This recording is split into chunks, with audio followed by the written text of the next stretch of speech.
بسم اللہ الرحمن الرحیم۔ پیارے دوستو، حضرت الناب کے سبق اور اجرا میں خوش آمدید، مرحبا۔ آج ہمارا 14واں سبق ہے۔ پیچھے ہم نے حرف کی تعریف، علامات وغیرہ پڑھی تھی۔ آج کا جو سبق ہے وہ یہ سبق ہے کہ حرف کو حرف کیوں کہتے ہیں، اس کی وجہ تسمیہ وہ پڑھیں گے۔ چلیں سبق شروع کرتے ہیں، ہمارا وہی انداز ہوگا۔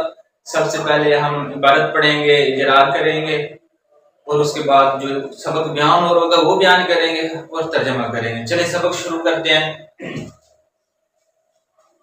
عبارت پہلے پڑھ لیتے ہیں۔ وَيُسَمَّى حَرْفًا لِوَقُوعِهِ فِي الْكَلَامِ حَرْفًا أي طرفًا۔ یہاں تک ایک عبارت ہے۔ اب یسمہ وہ شروع میں آگے وہ ہے، استنافیہ بھی کہہ سکتے ہیں، حرف کا بھی، عطف کا بھی کہہ سکتے ہیں۔ یسمہ یہ فعل ہے، اور فعل مجہول صیغہ واحد مذکر غائب، فعل مضارع مثبت مجہول ثلاثی مزید فی ناقص واوی اسباب تفعیل، یہ صیغہ پہلے بھی کئی بار صیغہ آ چکا ہے۔ اور ہوا ضمیر اس کا نائب الفاعل بنے گا، حرفن یہ اس کا مفعول بنے گا۔ لِوَقُوعِهِ لام جار ہے، وقوع یہ مصدر مضاف ہی ضمیر مضاف ہے، اور فی جار فی کلامی یہ مجرور، یعنی حرفن پر جو نصب آ رہا ہے یہ یسمى کا مفعول بن رہا ہے، اور مفعول منصوب ہوتا ہے، منصوبات میں سے ہوتا ہے، یعنی اس پر جو زبر آ رہی ہے یہ مفعول ہونے کی وجہ سے آ رہی ہے۔ اور وقوعی پر جو زیر آ رہی ہے یہ لام کی وجہ سے آ رہی ہے، لام شروع میں آ رہا ہے۔ اب فی الکلامی، کلامی پر جو زیر آ رہی ہے فی حرف جار، حروف جارہ میں سے فی حرف جار ہے، یہ اس کو زیر دے رہی ہے۔ فی الکلامی یہ بھی جار مجرور مل کر وقوع کے متعلق ہو جائیں گے۔ اور حرفن یہ حال ہے، منصوبات میں سے 12 منصوبات ہیں، ان میں سے ایک حال بھی منصوب ہے، یعنی جو حال ہو رہا ہوگا اس پر اعراب زبر آئے گی، یعنی اس کو نصب دیا جائے گا۔ تو حرفن یہ حال بن رہا ہے، وہ ضمیر سے وقوع کی جو ضمیر ہے یہ ذوالحال اس کو بنائیں گے، اور حرفن حال، ذوالحال اور حال مل کر پھر یہ وقوع کا مضاف الیہ ہو جائے گا۔ اور پھر ای یہ جو ہے پہلے یہ مفسر ہے، ای حرف تفسیر ہے، حرفن پہلے مفسر ہے، ای حرف تفسیر ہوتا ہے، اس سے پہلے جو ہوتا ہے اس کو مفسر کہتے ہیں اور بعد والے کو مفسر کہتے ہیں۔ تو طرفن یہ مفسر بن جائے گا، پھر یہ دونوں مل کر یہ حال بن جائیں گے ہو ضمیر سے۔ یہاں تک ہماری عبارت ہو چکی، آگے دیکھیں۔ اذ لیس مقصودا بذات مثل المسند والمسند الیہ، یہاں تک یہ دوسری عبارت ہے۔ اور اذ تعلیلیہ ہے، علت آگے بیان کی جا رہی ہے۔ لیسا جو ہے یہ لیسا فعل ناقص ہے، فعل ناقص کا ایک اسم ہوتا ہے، ایک خبر ہوتی ہے، اسم مرفوع ہوتی ہے اور خبر منصوب ہوتی ہے۔ اسم اس کے اندر ضمیر ہے، اور مقصودن یہ جو ہے اس پر نصب آ رہا ہے، یہ خبر ہونے کی وجہ سے آ رہا ہے، کیونکہ فعل ناقص کی جو خبر ہوتی ہے وہ منصوب ہوتی ہے۔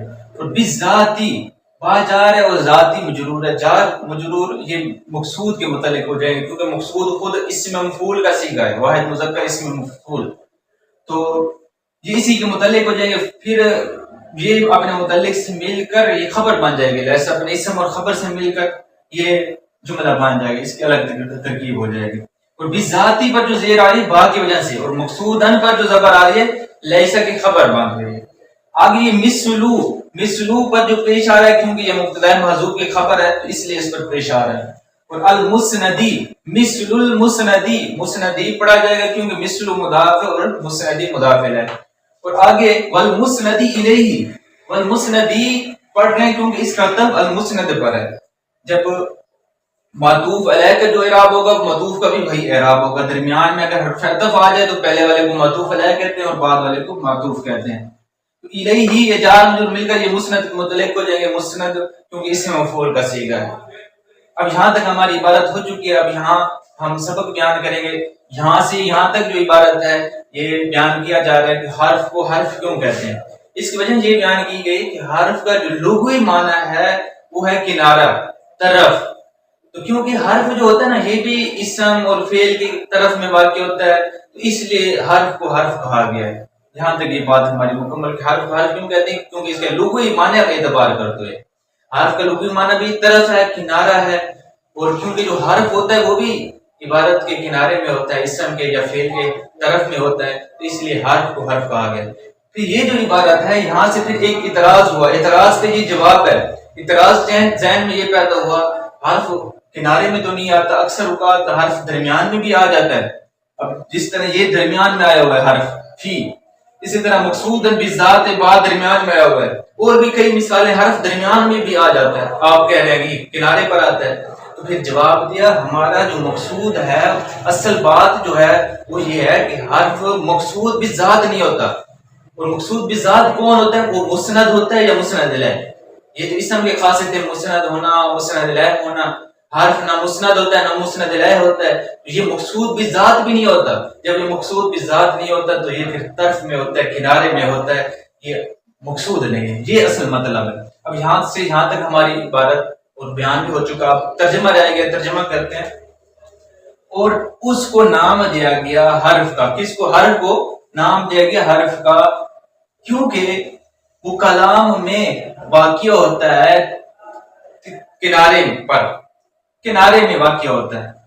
کیونکہ وہ جو حرف ہے وہ اس حال میں کہ وہ کنارے پر واقع ہوتا ہے، یعنی طرف میں واقع ہوتا ہے.